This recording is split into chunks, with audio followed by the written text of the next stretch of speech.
Hi friends, स्वागत है आपका अपने चैनल नवीन शर्मा क्लासरूम में।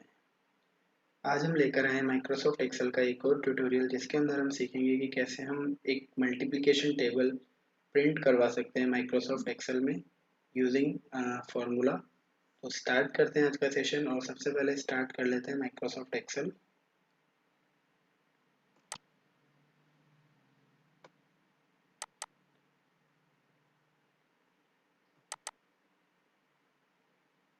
हमेशा की तरह हम यहाँ पर ये 2 बार हमारा ओपन हो गया, इसलिए हम एक को क्लोज कर लेते हैं। हमेशा की तरह हम जूम लेवल बढ़ा लेते हैं और अब हमें टेबल क्रिएट करनी है। तो टेबल क्रिएट करने के लिए हम क्या करेंगे, पहले हमारा डेटा तैयार कर लेते हैं। 1 2 3 4 5 6 7 8 9 एंड 10। और ये तो हमने वर्टिकली कॉलम में एक जो हमारा कॉलम है वहाँ पर हमने डेटा दिया। उसके बाद हम यूज़ कर रहे हैं जो हमारी रो तैयार कर रहे हैं। आप देख रहे हैं रो वाइज हमने डेटा लिया सेम 1 2 3 4 5 6 7 8 9 एंड 10। अब हमें टेबल तैयार करनी है, तो हमें सिंपल सा कॉन्सेप्ट लगाना है कि जो A2 वाला सेल है उसको B2 से मल्टीप्लाई करना है, फिर A3 वाला सेल है उसको B1 से मल्टीप्लाई करना है, फिर A4 वाला जो सेल है उसको B1 से मल्टीप्लाई करना है। तो अल्टीमेटली हमें क्या करना होगा कि हमें जो A कॉलम में जो सेल जो वैल्यूज है उनको मल्टीप्लाई करना है 1 bye 1 B C D E F G, यानी कि 1 2 3 4 5 6 7 8 9 10 के साथ। तो इसका फॉर्मूला हम पहले क्रिएट कर लेते हैं और उसके लिए हमें क्या करना होगा, इक्वल टू लगाना पड़ेगा। हमने लिया A2 और फिर उसको मल्टीप्लाई किया B1 के साथ। तो आप देख रहे हैं कि जैसे ही हमने A2 मल्टीप्लाई B1 लिया तो 1 मल्टीप्लाई 1 जो है हमारे सेलेक्ट होकर के मल्टीप्लाई होकर के हमारे पास 1 आ गया।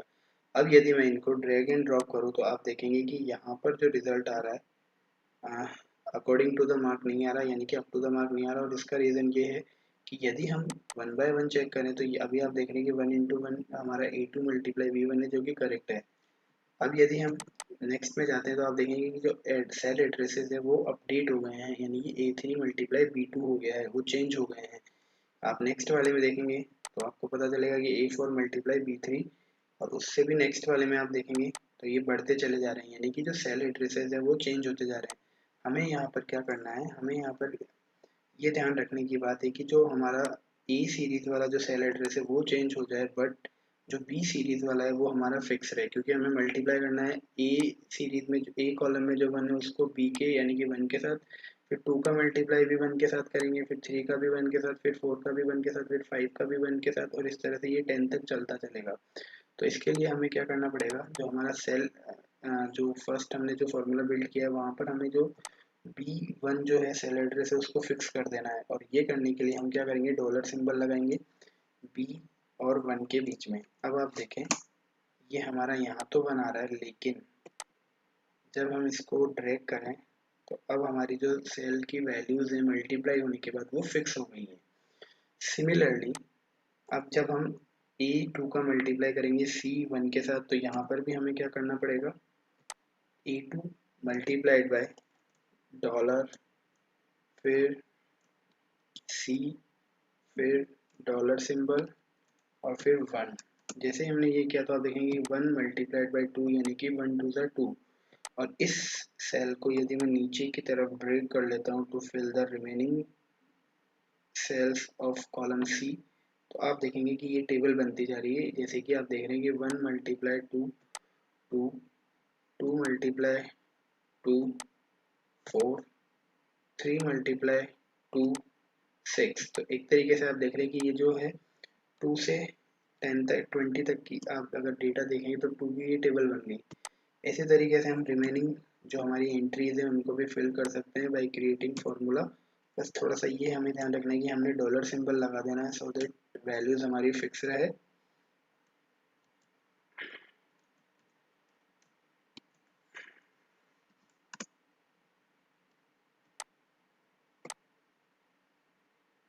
ये हमारी 3 की टेबल बन गई। इसी तरह यदि मैं इसको और थोड़ा सा जल्दी करूँ, फास्ट करूँ, तो मैं इसको ड्रैग कर लेता हूँ हॉरिजॉन्टली। अभी हमें करना क्या है, डेटा एड्रेस को चेंज कर देना है। जहाँ पर डी है वहाँ पर ई करेंगे तो ये 4 बन गया। यहाँ पर आप देख रहे हैं कि अब मुझे क्या करना है, नीचे की तरफ इसको ड्रैग कर देना है, तो 4 की टेबल बन गई। सिमिलरली आप देखेंगे कि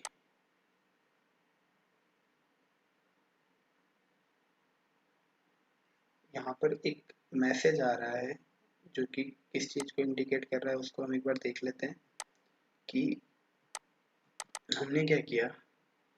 जो ई वाला एड्रेस था, ई वाला सेल था, उसमें जो फॉर्मूला हमने बनाया है वहाँ पर B2 हो गया है। तो अब हमें करना क्या होगा कि हमें ए को भी फिक्स रखना है। तो इसके लिए हम क्या करेंगे, डॉलर सिंबल यूज़ करते हैं, फिर ए, फिर डॉलर सिंबल, फिर 2। इस तरीके से अब अगर आप ध्यान से देखें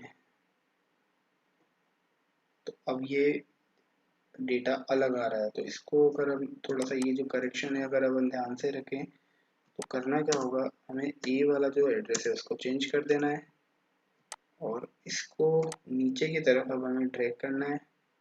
तो आई थिंक अब ये 4 की टेबल जो है प्रॉपर आ गई है।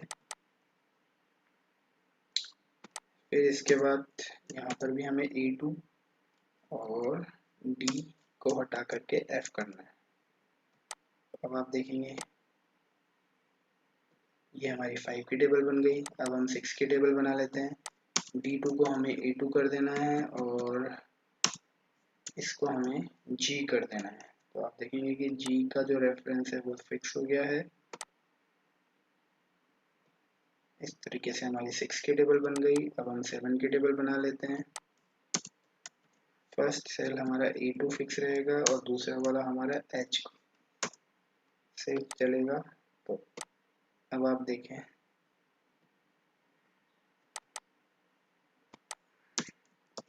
ये हमारा 8 की टेबल के लिए आ गया।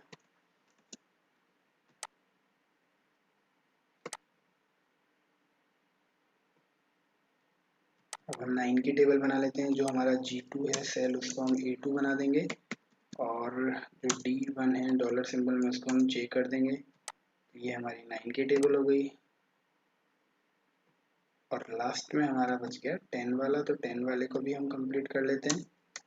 E2 और D को हम कर देंगे K। तो इस तरीके से आप देख रहे हैं कि ये हमारी टेबल बन गई 10 की। अब हम क्या करते हैं, जो वर्टिकल ए वाला जो वैल्यूज थी उनको हम थोड़ा सा सबसे पहले तो हम सभी एंट्रीज को मिडल अलाइनमेंट में एडजस्ट कर लेते हैं, सो दैट ये प्रॉपरली हमें विजिबल रहे और अंडरस्टूड रहे। इसके अलावा अब मैं क्या कर रहा हूँ,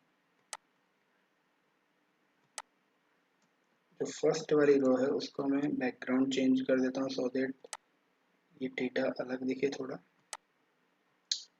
और यहाँ पर भी मैं डेटा को थोड़ा सा बैकग्राउंडली चेंज कर देता हूँ। अब आप देख रहे हैं कि जो वैल्यूज़ हमारे पास, जो टेबल्स हमारे पास बनी हैं, वो अलग हाईलाइट हो रही है। और इनको भी हम चाहे तो कलर मेंशन कर सकते हैं बैकग्राउंड कलर से। और इसका मैं कलर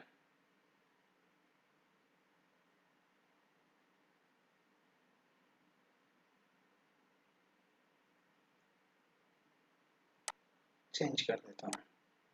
तो इस तरीके से हमने आज सीखा कि कैसे हमने मल्टीप्लिकेशन टेबल बनाई। और उसके लिए जो हमने बेसिकली काम किया, जो फॉर्मूला बनाया, वो फॉर्मूला था दो सेल्स की वैल्यूज़ को मल्टीप्लाई करना। बट साथ ही हमने ये भी सीखा कि कैसे हम एक सेल की वैल्यू को फिक्स रख सकते हैं यूजिंग द डॉलर सिंबल। और इस तरीके से हमने क्या किया, मल्टीप्लिकेशन टेबल बनाई फ्रॉम 1 to 10। और यहाँ पर हम एक काम और कर लेते हैं कि हम इसको बॉर्डर दे देते हैं, सो दैट ये अब थोड़ा सा प्रॉपरली और अच्छा दिखेगा। तो आई होप गाइस आपको भी ये टेबल बनाना आया होगा in Microsoft Excel. Thank you so much, have a nice day.